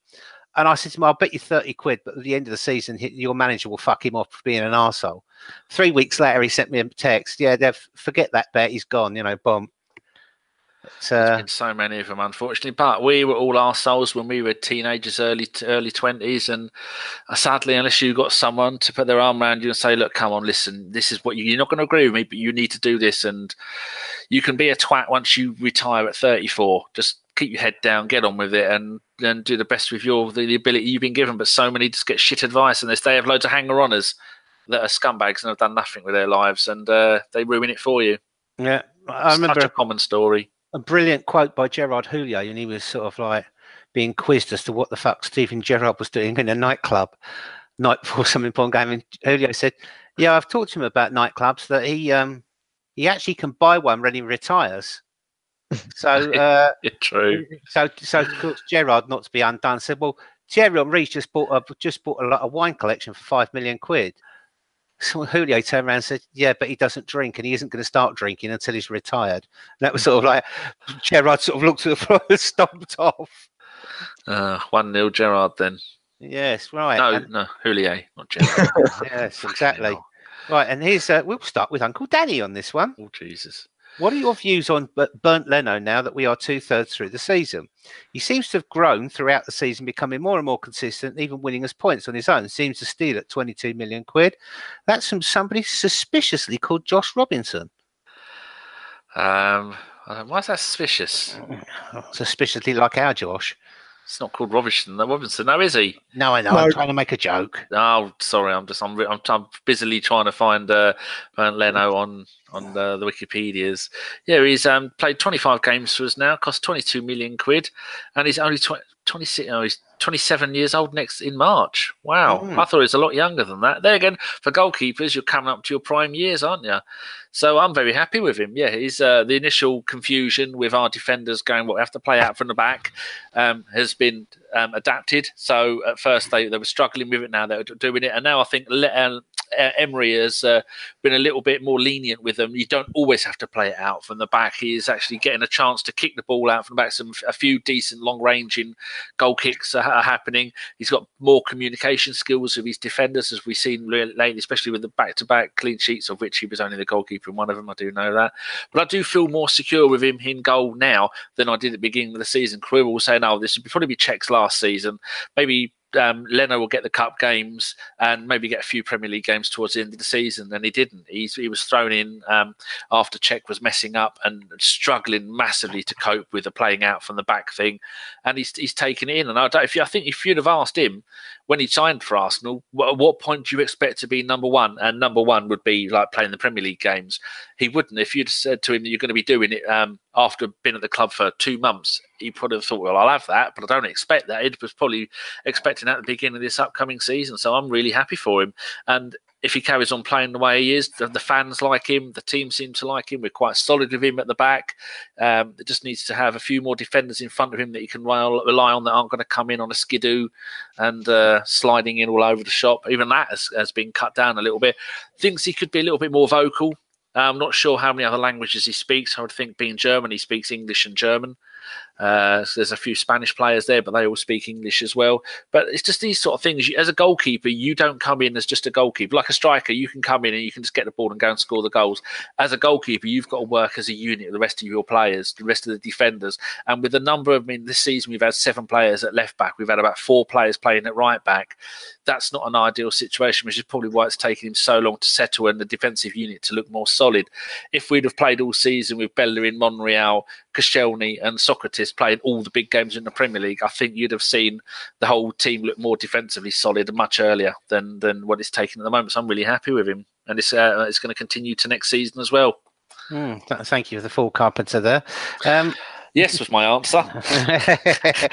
Josh, have you anything to add to Danny's encyclopedia? Please. Just nod.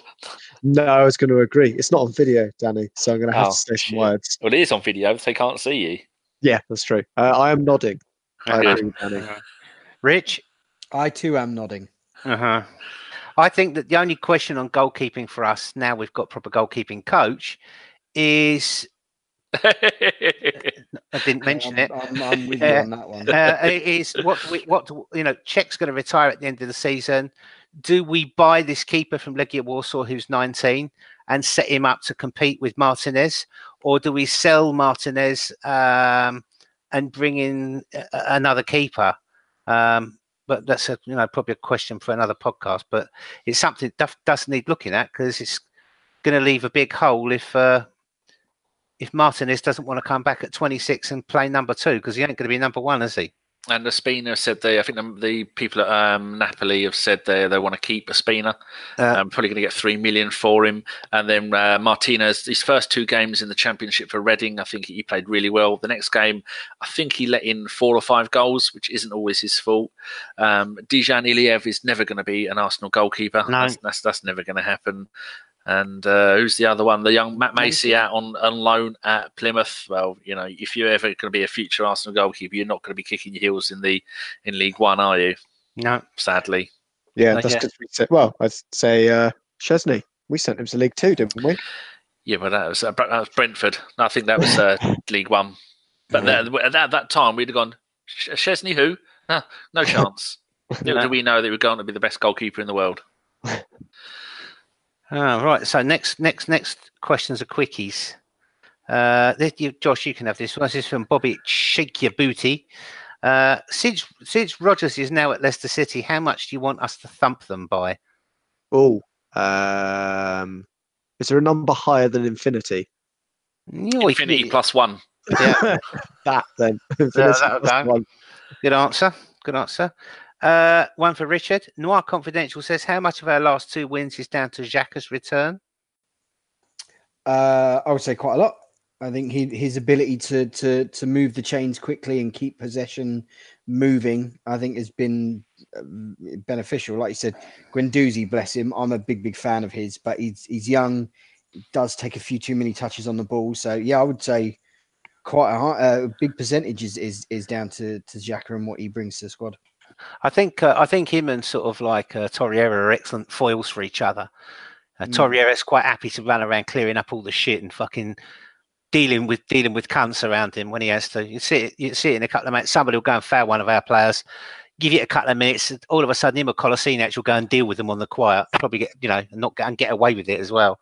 And Xhaka then has got the room to manoeuvre around and do what he does, but he also got that brilliant sort of connection with Kolasinac, isn't he, as well? I think he's the Torreira and Guendouzi to a slight extent can be Xhaka's legs. So, he's not the most mobile of people, but you pair him with someone who's got loads of energy, can run around a lot. It lessens the burden on him. Yeah. I say all our midfielders have got flaws. It's just making sure that they're complementary. Yeah, it's about sort of getting the right engine set up, isn't it? The right carburetors to go with the right gasket and cylinder heads. I mean, you've got more, and we've got more in there because you can chuck in Ramsey in there, you can chuck Ozil in there for the meantime, and you could always put Maitland-Niles in there as well. He's somebody who could play in midfield. We really had to. Yes. So last question is from Mike Hertz. Do you think Denis Suarez will be with us next season? Who wants that one, Josh? I'm not going to sit on the fence on this one. I think he will be with us next season. With the players that we're looking potentially to ship out, I don't think he'll be a starter for us, but we do also need kind of cover in that kind of position. With Danny Welbeck going out, potentially Mkhitaryan, if rumours of his, the size of his contract, what we're doing with Mesut Ozil as well. That's 3 wide forwards or players that have gone out. I think if we've got an agreement with Denis Suarez, I think we should bring him in. Certainly. It kind of depends on what he does in the next couple of months. Obviously, he hasn't really shown anything for us through no fault of his own at the moment. He's just been spellingly giving cameos. But I think overall, I can't see any reason why we shouldn't keep him. Yeah, I mean, my sort of view on it is people saying, "Oh, we haven't really seen much of him." He does look like he could do with a few good meals, bit of gym time. But you don't get bought by Barcelona if you're shy, And even the players of ours they bought that didn't play well for Barcelona, they were good players. So I think he probably will be with us, and the fact also Emery trusts him and knows what he's like. What do you think, Rich? Yeah, no, I agree. I think a lot depends. My thoughts might change depending if we see more of him. But I think the fact that he's easing him in very slowly, I think tends to make me think that he is one that we are going to buy in the summer. Yeah, I think they probably want to ease him in, let him sort of almost use this like not like a pre-season, but a preparation, and then use the summer to bulk him up and prepare him. And because we are this, I mean, like Josh was just saying, we could offload. I worked the other week. We could offload probably nearly 60 million quid a week off the wages bill. Add to that the 20 million pound a week we won't be paying to Wenger and Co next year. 60 million a week. Yeah, because people. A year. Yeah, no. 60 million a year, sorry. Fucking hell. I thought we were overpaying Ozil, but that's taking the piss. But if you've got rid of, if you count everyone who's leaving or contracts are expiring, not being renewed, and Ozil does go, you're talking 55 million quid, give or take a few quid. And then you've got the 21 million pound compensation package to Wenger and his acolytes. So that's, call it 70 million quid. And then you've got the 50 million pound transfer budget, which makes 120 plus the Adidas money. Now, and if we get the Champions League as well. Yeah, exactly. Or we won the Europa League. We get, and this is another thing people haven't worked out. 15, is it? But it's not just the TV money. All our sponsors have to pay us money as well. Oh, of course, yeah. Sponsors bonuses. So there could be potentially quite a big pot there, but they're obviously going to have, I think they'll go balls out if they get into Europe. So they're going to have to buy, the left and the right backs who were talking about, a keeper. They've got forwards, so they don't have to worry about that. But wingers, and they're going to have to. I missed a question about midfield, actually. Yeah, come back to it now.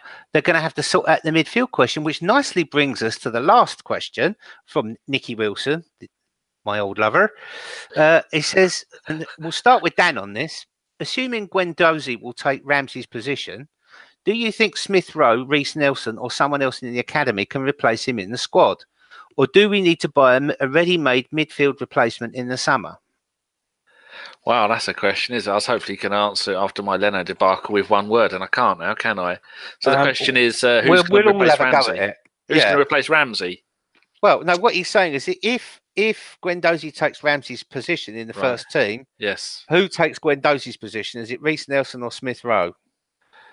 Well, they both play out wide. I suppose it'd have to be Smith Rowe, wouldn't it? Well, Smith Rowe, I don't think has he played a game yet for Leipzig, because he went there with a slight injury, which is why he hadn't played for as much building up to his loan move. But if Reece Nelson comes back, he's going to be playing either of the wings, and Smith Rowe is going to be one playing through the middle. And I'm not sure that Emery would trust that role to someone as inexperienced as Smith Rowe. So I think we'd have to bring somebody. But there again, maybe it's like Josh was saying, maybe that's the position Suarez is going to play. So who knows? But it's going to be some combination. I don't think we're going to see any massive £60 million players coming in, that's for sure. What do you reckon, Josh? Do you reckon they'll just replace Ramsey with another player? Similar. We have to go on. I think we have to go external to get one. I don't think we get a player similar to Ramsey. I think there's a reason why we were happy to let Ramsey go, from respect that. From looking at what Emery has always had in his midfield, he very rarely has a box-to-box player who doesn't carry the ball with them when travelling box-to-box. Ramsey's wonderful at 1-2s. That's the way he transitions between boxes. But I think we do need to find that kind of dribbler in there. And there isn't anyone coming through, and there's certainly not anyone I'd want to burden with that coming out of the youth academy. No, because it could ruin them, couldn't it? Yeah, you've got to come in as our number one, basically, if we're looking at replacing Ramsey. I think we might see less of Guendouzi next season. This might be like a, kind of first season wonder. Not that he'll drop off completely, but I don't think he'll have the same impact. And I think we should look external to get someone in for that kind of three, because it's somewhere we'll be weak anyway. Question on what we do with El Neni as well. He's another one that's almost like the forgotten child in our midfield. I think he's been told twice now he can go. What did you say, Rich? I said, my Egyptian brother.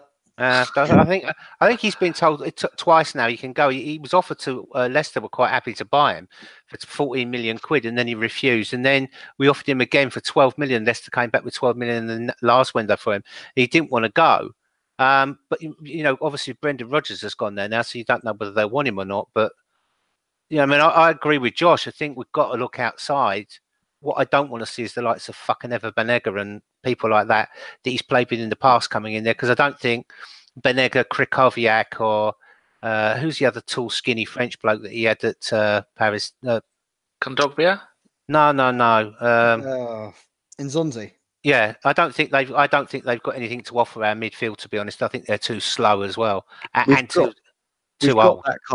That defensive bit kind of sorted now, haven't we? With Torreira, Guendouzi, and Xhaka. We need that attacking midfielder. So that is something we don't really have in the youth academy, and we do need to find from elsewhere. Has Joe Willock been playing like a little bit more advanced this season? Chris Willock? A little bit. No, Joe Willock. Yeah, Joe Willock. Sorry. Chris is the one at Benfica. That's right, yeah. Joe has been, and he's grown about 4 inches over the summer. I think he's another one that, again, is that kind of Europa League, or send him out to the Bundesliga. He's one of those that you kind of send out for a loan. I don't think he's ready yet. No. The other question is, what do we do with Callum Chambers in terms of defensive midfielder. Yeah, that's what he's been playing. Before you go on to that, Joe Willock, we beat Spurs 4-0 in the under-23s at their place. Joe Willock scored 2 goals from the kind of attacking midfield role with Eddie Nketiah playing up front again, and Eddie scored a goal as well. But yeah, that's where he's Chambers been playing DM for Fulham, hasn't he? Yeah. He's been fucking hopeless as well. Fulham get on the TV here a lot. God knows why, but they do. And a couple of games he's been good, but in the last 2 games, especially the one they got dicked recently, he was fucking horrendous. Really, there was a dude in my office who's a Fulham fan, and he's been really impressed with Callum Chambers. He said he was rotten when he tried to play him in defence, like Mawson and stuff like that. But since he's been in midfield, he's been really, really impressive. And I think we kind of need to keep hold of Chambers just because of that homegrown ruling. Yeah, I mean, for me, I don't think he's ever going to be an Arsenal player. I watched him playing that back four with Mawson, and Mawson's a strange player as well. At Swansea, he was a brilliant player, stood out, head and shoulders off the pitch. And as soon as he's gone to Fulham, he just went to rat shit because he got out of a system he was happy in and comfortable playing in that he knew. And Chambers is sort of like, he came from Southampton, and he never really fitted in at Arsenal. He never really sort of made a position his own. He's got shunted out on loan so many times. Yeah, he's got homegrown status, but, if you bought, say, for example, Harvey Barnes off of Leicester for 40 million quid on a punt, would he ever get in the team? And the answer is no, he isn't. And Harvey Barnes has got homegrown status. Well, he doesn't play in the same position, does he? Because when he was at Middlesbrough, he was playing centre-back and right-back. Yeah. And then when he's at Fulham, he's played centre-back and defensive midfield. Yeah. And I think it was more of a punt by Wenger because he hadn't really done anything to make you think, here's a punt for the future at Southampton. Like, had 2 or 3 seasons run. Just went, he's good. Here, have some money. I thought it was an early move to make as well. I think we might well sell him, and make good money out of him, and use that money to deploy elsewhere. Because he's not as a centre half. He's not going to get in the team in front of Mavropanos. He's not going to get in the team in front of Bob Holding, and he ain't going to get in the team in front of Mustafi or even Socrates. And people might laugh as Mustafi's crap. Just go back and watch some of the ricks that Chambers has made at centre-half at Fulham at Arsenal. And he's not getting in midfield with Torreira and Guendouzi there. So, where does he go? Expensive squad player to have sitting there doing fuck all, isn't it? Very true, indeed. Well, we need to move this along because I think we've been going for the best part of nearly 5 hours. I'm just about to apply to the cattle prod to Josh over there. Good. As he's going to take over from me and do Fyffes for them. Thank you very much, Steve. This week's Fyffes Forums question. You might have noticed somewhere where we got the inspiration from. This has come from John Welsh. Which Arsenal player would you have liked to have refused to come off, and in what game and why? So we got a load of responses from this. It's probably one of the most successful ones we've had. Not to blow smoke up John's backside, so to speak. He's got women for that. First one from Andy Kelly. Freddie Ljungberg in the 2001 FA Cup final. He came off after 85 minutes for Kanu. I put that bit in brackets. Oh, that's fine. Then 2 minutes later, Owen scored. Then Nicky Wilson replied with, because he scored and Wenger took him off when we were 1-0 up, and then we lost 2-1. It's because of the twat honchos handballed on the line twice.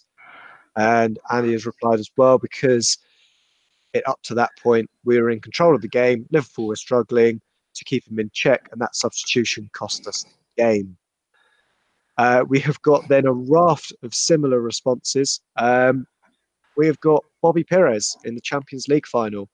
That has come from Mark, Tom Douglas, Camille, Emilio, and Jimmy have all said Perez, and I think we know why. I think we've mentioned before. Danny, is that not the reason why you were Wenger out? Was because of that substitution? No, my first Wenger out was when he didn't bring Ian Wright on in the 1998 FA Cup final. Nasty. No need for it. He brought on David fucking Platt and still had a spare sub and didn't bring Wrighty on. But The biggest fucking scandal about a Champions League final is the one player that Barcelona feared that we had, who'd ripped them to fucking shreds in La Liga for seasons on season, was Jose Antonio Reyes. And he didn't get in the side because if he'd have played in the final, we'd have had to have given Seville £5 million. So David Dean told Wenger to leave him on the bench, would you believe? Oh, classic Bants. What else have we got in here? One from Josh Robinson. No relation. Gabriel against Chelsea should refuse to walk off after Dean showed him the red card. He should have gone up to Dean and given him a wedgie. I think that's been polite. No, that's an interesting one, that, because I called before the game he'd get sent off, and all my friends put money on it, and I forgot. And then, Danny, this name I might give it to you for this one. It's from Pantelis. Panitu? Yeah. Panitu. Two from the same game, Perez and Fabregas from the Champions League final. I thought Perez had much of a big game experience than Fabregas for about 20 minutes the second half. He was the only player who seemed capable of scoring.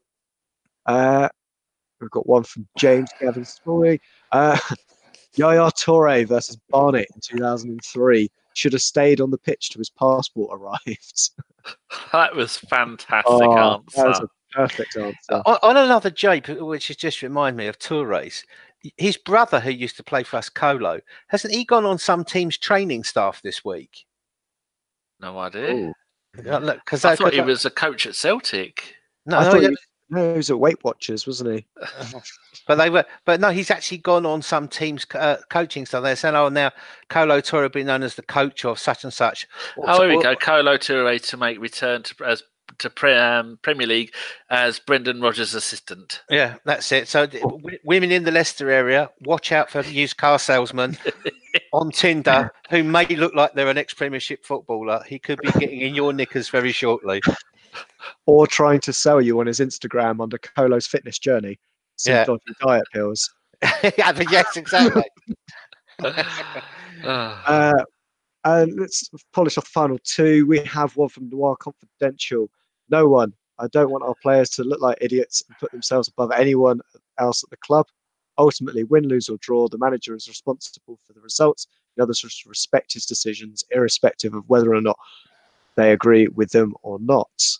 And finally, Nicky Wilson, when Arsenal subbed off Ox for Arshavin in the home game against Man United in 2012, I've pinpointed that was the exact moment Wenger outstarted. And RVP also said that it was the moment he decided to leave.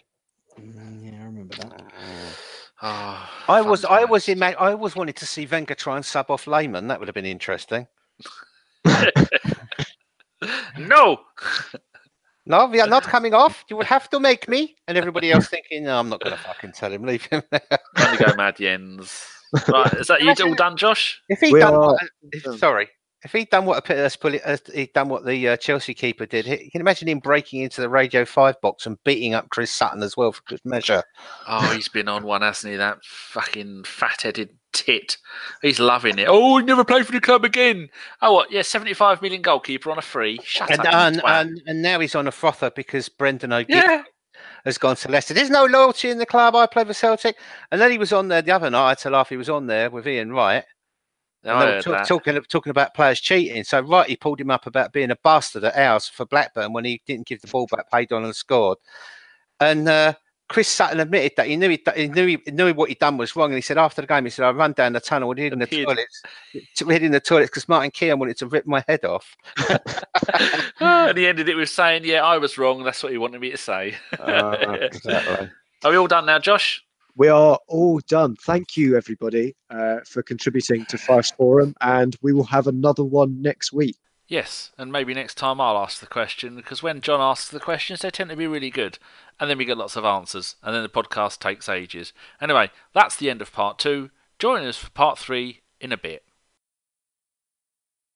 Welcome to part 3, The Gentleman's Nods. as usual, my ones all go to the people that have been kind enough to donate. I don't know why you keep doing it. So you lot think of your gentleman's nod while I read out the people who've donated for the last 2 shows since the last podcast. Unique79, Yvonne Koffor, Rob, which is Boundertube, Sam Ruth, Brian L. Donaldson, Richard Morris, Mr. Boblegs, Michael Hanneman, Zed Tail, Shatlift249, which is Marky, which is, I think we asked one of his questions. He's been on before.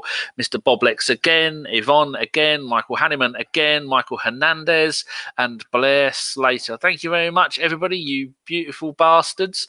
All that lovely money is going to be saved up, and we are going to get me and John and Jason desktop microphones that they speak into rather than wanky headphones, but they're about 60 quid each, or maybe 70 quid each. I'm not checked yet because the prices fluctuate, and so when we have enough, we're going to get them. So they will be with us very soon. So hands up, because I can see you three, you just can't see me. Who wants to do their gentleman's nod first? Just give me a little wave. Can I just complain against the racism that the Polish entity don't get a desktop microphone? You don't. This is for the live show, Steve. I know, I'm taking the piss. Because people don't want to wear wanky headphones when they're doing, or Jason does because he moves around like he's breakdancing and he's having a turn most of the time. So we'll have to Velcro it to his chest. Richard, you had your hand up there. Who's your gentleman's nod going to go to? He's not on Twitter or anything like that, but it's a gentleman named Adam Corbett, who I first met working. We worked together at Arsenal. He's an absolute diamond of a geezer, and he got me into you guys' podcast. So did he? Yeah, he did. He's my favourite listener. How is he? Yeah, he's good. He's good. I think he's back up living in Nottingham, unfortunately, for his sins. But yeah, he's an absolute top dude. And if he sees my daughter shit-faced wandering around Nottingham, please just guide her home. My brother lives in Nottingham. There's quite a few Arsenal fans up there. Oh, and my nephew. It's funny how Shana's come out as an Arsenal fan now that she's up in Nottingham with all of her mates who like football. She goes, yeah, I've been to Highbury, I've been to the Emirates, I've seen Arsenal play at Barnet and Peterborough. Yeah, I've been a fan all my life. Don't believe her. She doesn't give a shit. You get loads of people calling her Ducky every 5 seconds. Midork. Well, she's now teaching in a school in Leicester, and it is horrendous. This country is fucked. Josh, have you got anybody you'd like to say hello to?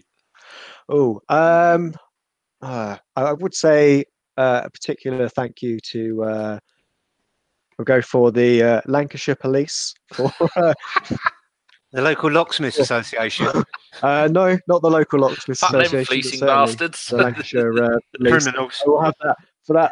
Although unfortunately and happily for everybody, they wouldn't waste hard taxpayers' money on trying to find my keys on a 50-mile cycle route. When I left them out there, they wouldn't do it. No, they said I've got to go and do it myself. Disgraceful. Yeah, I know. This Almiron that plays for Newcastle looks like he's escaped from a special school. I'm not going to say any more. Devon was going to be on tonight. He'd have taken offence to that. That's one of Atlanta United's own. Go on, Josh. That's where one of my shout-outs would go, but I'm going to go to Akib because I've been winding him up after my new purchase. That's unlike anybody to wind up Akib. Bless his heart. And Steve, finally, if you could give your gentleman's nod and then close the show, and we can get out of here and go and have some soup. I'm going to give gentleman's nod to Kieran, who you'll find at Kieran Gunner 93. He's followed me for quite a while. He's a good lad, likes a good joke. So give him a follow. And also like to give a mention to our own dear Goonaholic, who's been below the weather this week, home with the snuffles. Get well soon, David, because Britain's whiskey industry needs you to be fitter. Yeah, it'll go under without your constant lubrication, Dave. Good luck, mate. Get well soon. Indeedy doody. And so that's my gentleman's nods, really. And I suppose I could say thank you to my colleagues for this evening's podcast. Josh, thank you very much. It has been an absolute pleasure. It must be a splendid business to be able to sit in your own house for once, rather than on the doorstep. Yes, absolutely. Doing a podcast, shouting through the letterbox. And no, that's another one. I'll tell you about that after the pod. Thank you to Rich, who sat there very patiently listening to us and contributing. Thank you for coming on. It's been an absolute pleasure. Thanks for having me. I enjoyed it. And lastly, Danny, who's got to be there, but I will thank him for being there because he, behind the scenes, he is our own Dr. Evil, compiling spreadsheets, technology, trying to keep some sort of form of order in the group WhatsApp as Jason abuses everybody and calls everything dog shit.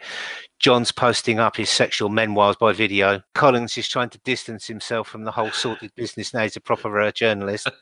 And I just sit there as a retired old bastard winding everybody up. So, and lastly, but by no least, I'd like to thank the listeners for putting up with us and listening to the podcast. And I hope you join us again soon. This has been a Bergkamp Wonderland podcast. Come back and see us soon. Cheeky monkeys, nanu nanu. This is a first for podcast extras. It's actually a bit of the podcast that I nicked from the middle of the podcast when I was trying to organise what section comes after what, because I completely forgot what I was doing. Anyway, here it is. I'm going to reintroduce part one myself, and then I'm going to cut and paste it to the beginning of part one. I was just wondering, does it, if we just say... I know, I'm going to say, we are this week we're trying something a little bit different. We are okay, yeah. So I forget what I've said in for the show and what I said to you lot before. So my brain has gone, yeah, you've already said it, but my brain didn't say, but it was pre-pod. So yeah. And then I'll leave a pause for a few seconds. Then I'll say it. Then I'll leave another pause, and I go, right, welcome back. This is part two. We'll be doing a Bournemouth and Spurs preview, not review. We won them both 8-0. Who'd have thought? Right, now I need to start pressing record and stuff again. So 3, 2, 1. Hello and welcome to Bergkamp Wonderland, an Arsenal podcast. This week, we are trying something a little bit different. We're going to split the show up into 3 parts. Part 1 is going to be the review of the Bate game and the Southampton game. Part 2 is going to be Bournemouth and Spurs preview. And part 3 is going to be listeners' questions, Fyffes forum, and gentlemen's nods. So, on with the show. How did I say that and not fuck it up? Because I have no idea what I'm saying. You so nearly fucked that up a couple of times. You could hear it. You could hear that. I'm stuttering. That's because I need to close my eyes, and that's one less thing my brain has to deal with. Hold on, then I just think of Chris naked doing his hair. Ooh. Leaning backwards over the bed with the straighteners. Stupid, sexy carpenter. Also, I don't know what's worse, actually, the fact that you're thinking about that, or Jason's actually got pictures of it. That's what I was thinking of, that picture. Right, here we go for part 2. And this time I'll start with Richard, and then Josh, and then Steve. Move it round for this part. Everybody okay? Aye, Tim. Okie dokie. Right, part 2.